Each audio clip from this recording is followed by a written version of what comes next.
Hi everyone. I'm Heather Bourne and I'm a TCM practitioner based in Basel, Switzerland, and also a Hunyuan Qi therapist. I am fascinated by healing, and especially healing when healing comes from a place of love, of connection. And in this interview, we're going to talk about fertility, but not just fertility, also any illness actually, and how these can be addressed from a TCM perspective, from Hunyuan Qi therapy perspective, and how these holistic approach really work on all levels. So not just the physical, also the emotional level, the mental level, the spiritual level also. So we share different ideas on how people can help themselves. We share background of how TCM works and how acupuncture and Hunyuan Qi therapy can help people. And we also talk about cacao ceremonies and how these also have an impact on the emotional, mental, and physical well-being of people. And yeah, I hope you are inspired to continue your healing journey. And if I can support you in any way, please feel free to contact me. Thank you. Why traditional Chinese medicine is popular for fertility support. So, traditional Chinese medicine offers a good alternative, a holistic approach to fertility. Because in Chinese medicine, we see the body, the mind, and the soul as one entity. So it's not a purely physical problem that we would see if there's a fertility issue. We would consider all the emotional aspects that come into play. We would consider all the mental stress that is also present. So we approach the person in its entirety, and that's what makes it, I think, more or increasingly attractive for people. How Hunyuan Qi Therapy is different in treating fertility. Okay, so Hunyuan Qi Therapy is actually based on a form of Qigong called Zhineng Qigong.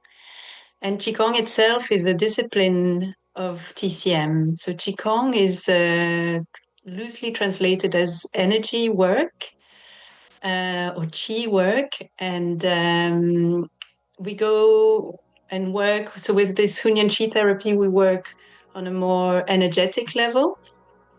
And what's important in that therapy is that the patient has an open heart, open mind to receive the treatment. And we work, it's not invasive, we don't touch the body. It's simply we work with intention, with creating a strong, what we call a chi field, an energy field in the treatment room. And with the intention of the patient and our intention, we work on an area that is needed. For example, in fertility, often we will work on the lower belly. We call it the lower dantian, so our lower energy center behind the navel.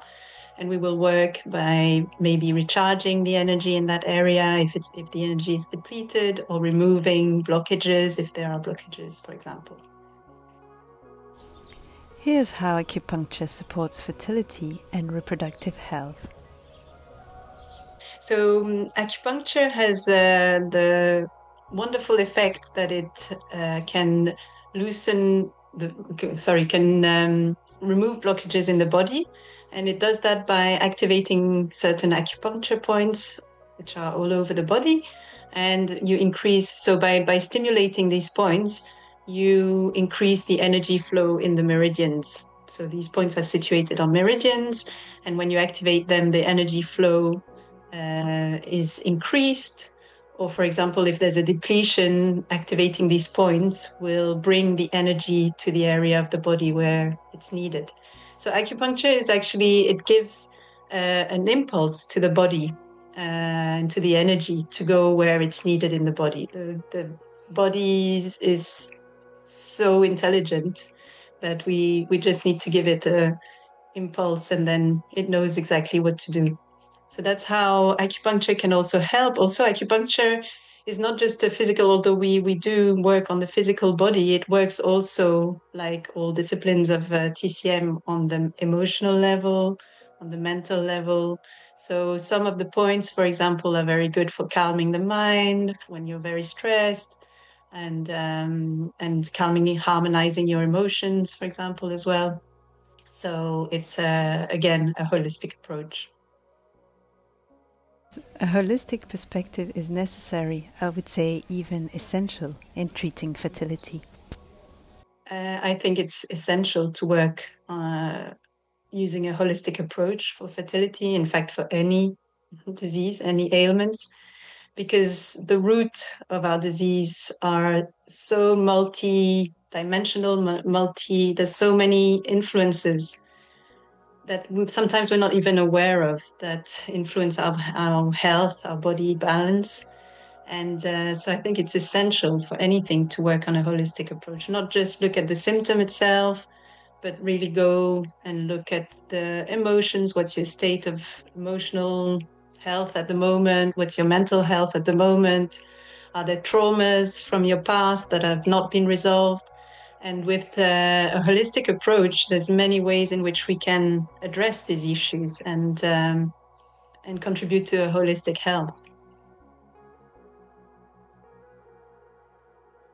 Holistic approaches are more effective in treating any illness.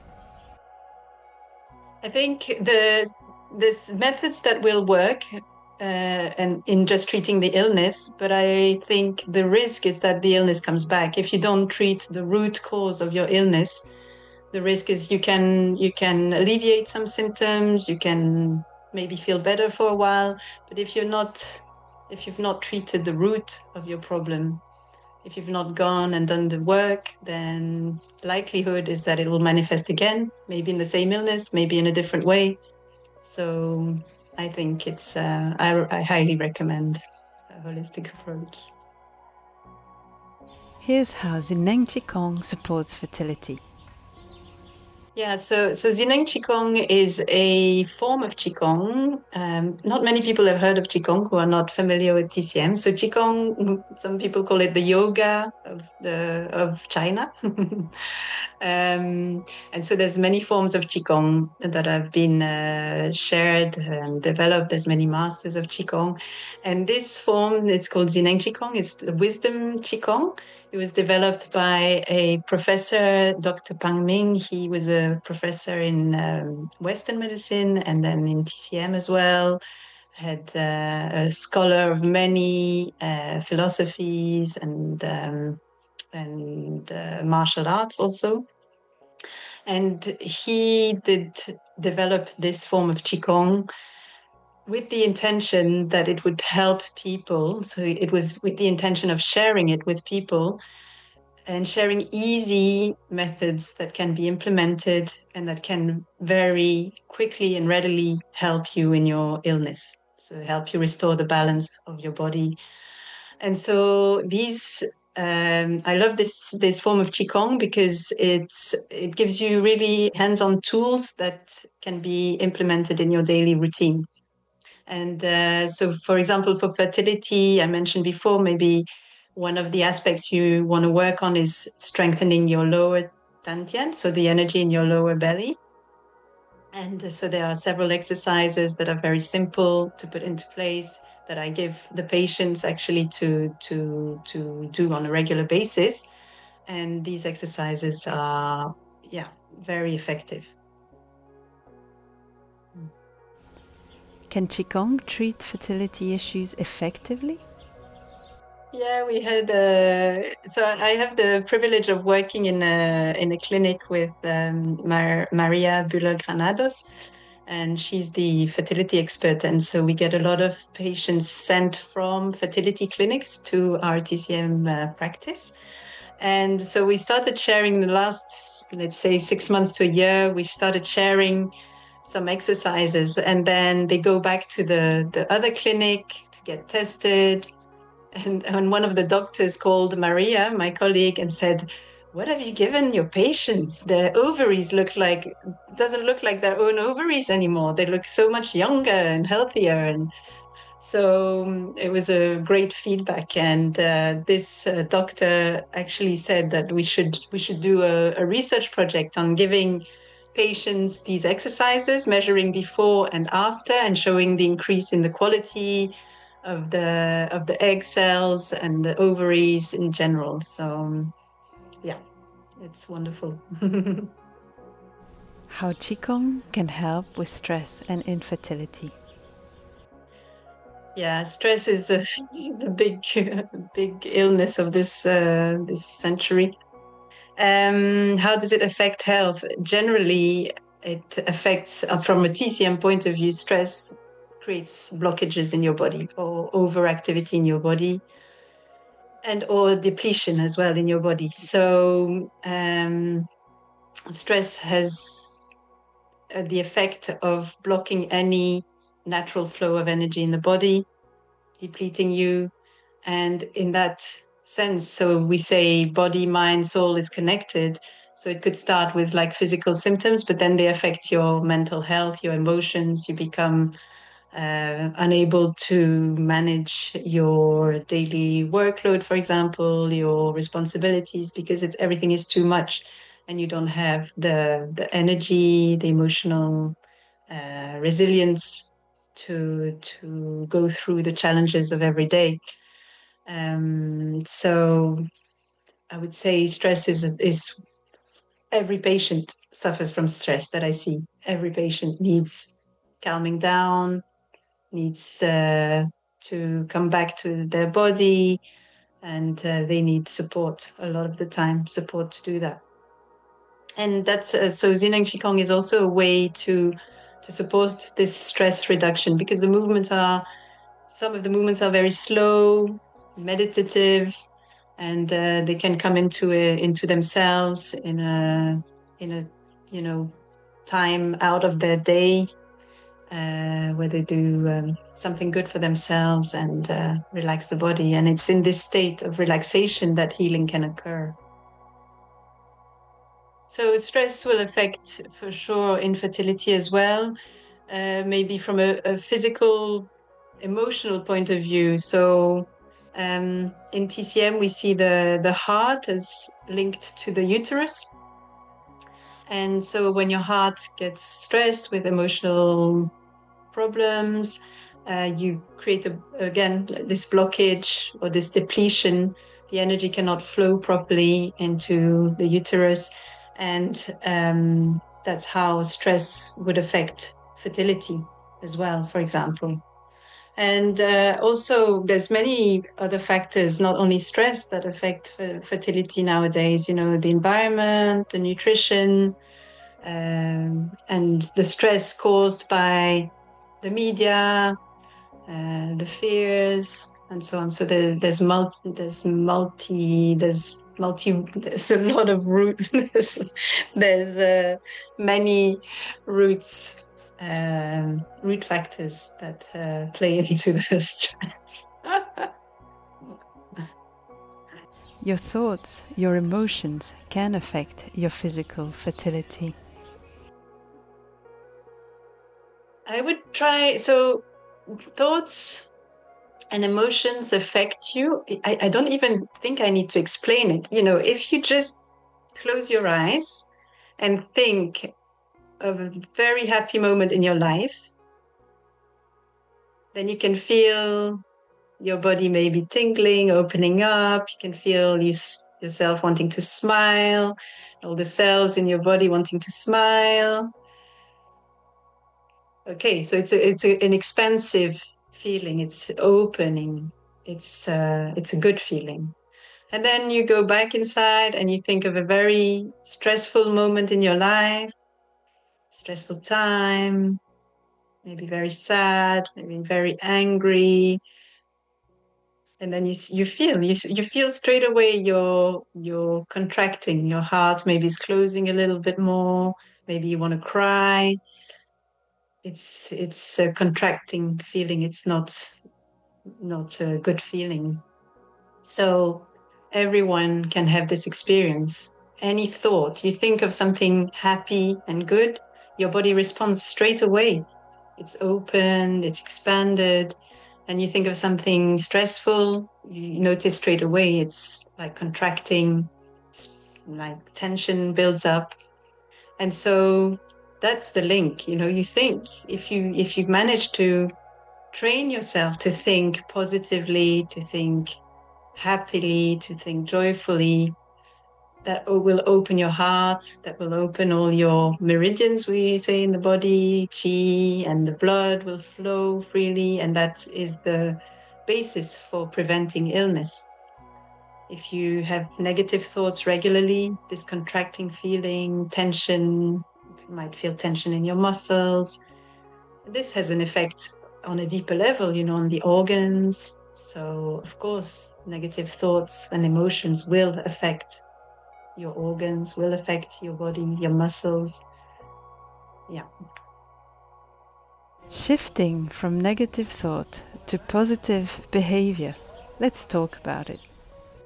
I understand what you're saying. I mean, we're really bombarded with negativity around us. If we look around on the media, social media, often it's based on fear, it's based on separation, um, and maybe the feeling of helplessness because there's so much violence out there. There's so much, so it doesn't contribute to happy thoughts. What I recommend is starting very small. So people who tend to have very negative thoughts, or to find that one little moment in their day where they feel this little moment of joy. It can be with your morning coffee. It can be hugging your dog or your cat.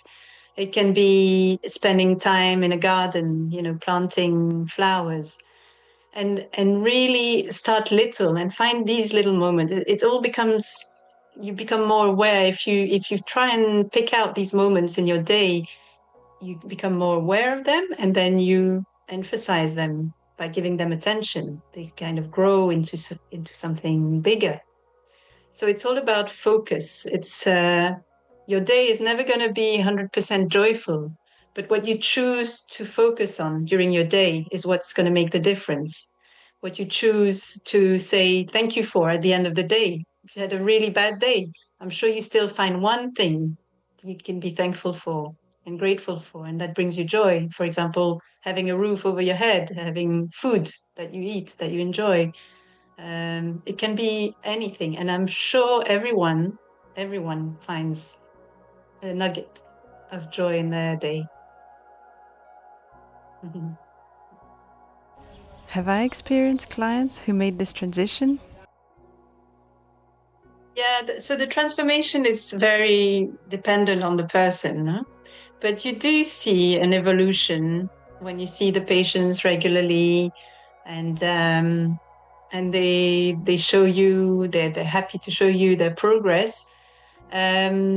You do see evolution. And of course, there's some who are not so open to change. And unfortunately, there still are some people who don't see the benefits, or cannot reach that state.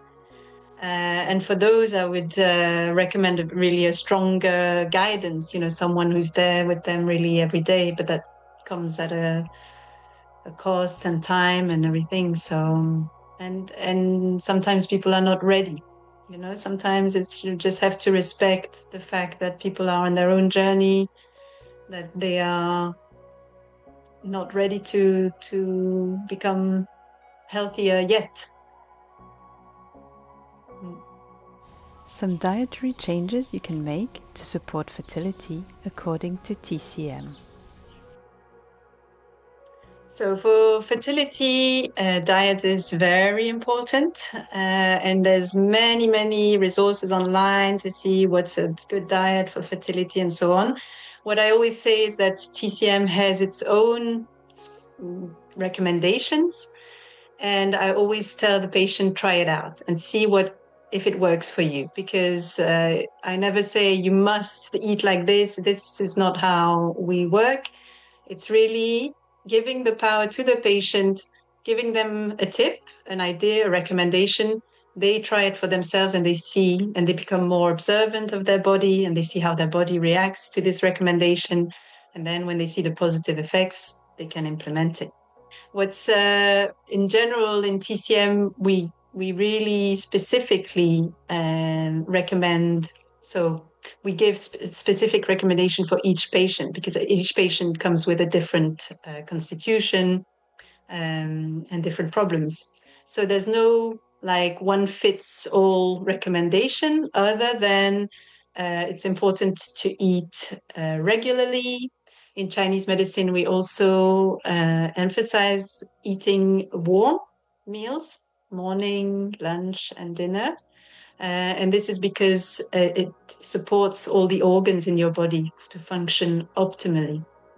And then there's also the supplements aspect that are important. So if your diet is not sufficient in certain minerals, vitamins, then we would also look at giving a list of supplements and recommendation.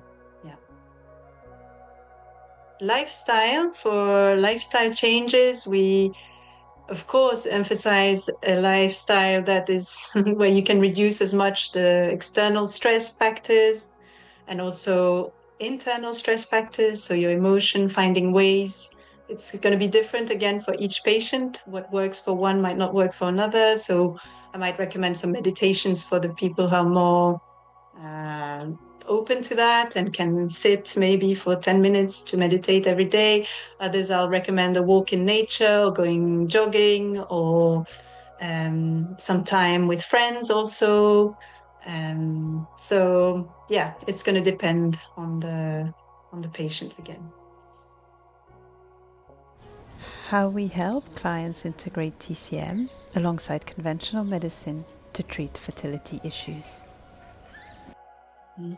So the clinic where I work with Maria Bula Granados is actually very well connected to fertility clinics where IVF treatments or other kinds of treatments are regularly done on patients. And so they've established a good working relationship and they've integrated. So this medical clinic has integrated TCM in their approach. And that's where we come in. Then they recommend the patients to also follow a TCM treatment alongside the IVF treatment. And the results are great. The patients generally will take Chinese herbal medicine. They will come for acupuncture. Now, more recently, we also give Hunyuan Qi Therapy treatment. And we've found that it's a very good combination for the patients. Yes, you can use cacao ceremonies to support fertility. So cacao is a medicinal plant that works on the heart and it works on all levels of the heart. So it works on the physical heart, on the emotional heart, on the spiritual heart. And as I said before, the heart is linked to the uterus in Chinese medicine. So when you have a cacao ceremony, it's a heart opening moment. So it's going to work very gently, very softly on your heart and open up maybe any blockages that you might have and give you the medicine that you need at this moment for your heart. And in that way, indirectly, it will uh, affect the uterus in a positive way. You know, it'll be more open. Also, this expansive feeling, this heart opening feeling, it's also in a way a spiritual opening and opening yourself to receive. So as a fertility patient, when you open your heart to receive cacao, to receive its medicine, you also open your heart to receive a new life, you know. So in that way, we can support the fertility patients. And it's generally, cacao ceremonies are generally very gentle ceremonies. So it really works very softly on you, very subtly. And at the same time, it's powerful because, you know, emotions might come up. You might be releasing a lot of past traumas, and but all in a very soft and caring, respectful environment. And yeah, it's I would highly recommend actually cacao for patients trying to conceive. Mm-hmm. Why cacao medicine is different from a simple wellness ritual. So cacao has this ability to work on a deeper level, on the heart level, like I said, not only physically, but emotionally, spiritually. And taking cacao will differ from a wellness in that you're getting help from nature as well. So it's like you're ingesting a gift from nature. And with your in these rituals also we set a clear intention, which is very important. And combining this gift from nature, your intention, and the effects of the plant on your body, on your emotions, um, brings another dimension, let's say, to the ceremonies. For people who feel powerless, here's what you need to hear about infertility. I would say um, you're not powerless. I would encourage people to find in themselves, return to their inner power. That means you become the master of yourself. You're not giving yourself away to doctors, to coaches, to therapists. Try and bring back this power to yourself. By giving our power away, we, of course, at one point, a doctor says, oh, this doesn't look good. And then you believe it and it doesn't look good. And so, yeah, you're stuck and you're powerless. What about if we could change that and say, okay, I have a strong intention. I want to conceive. And I know in me, I find this strength in me that I can do it. I'm my own master. I'm the master of my own body. And I have tools. So, I would give people, of course, the tools to come back to them, do exercises to really strengthen their inner belief and their self-confidence that they can do it. And then at the same time, it's important not to get too hung up and too attached to this wish or to this intention, because this can also create blockages on an energetic level. So it's always a balance between having a very strong intention and then releasing it to the higher powers that may be, to the universe. Because at the end of the day, we're all we all in it's a mystery. Life is a mystery. Nobody's ever been able to say what is life, how it comes about. So then it's kind of having that strong intention and surrendering to the mystery of life, and also finding ease and comfort in this state, not knowing.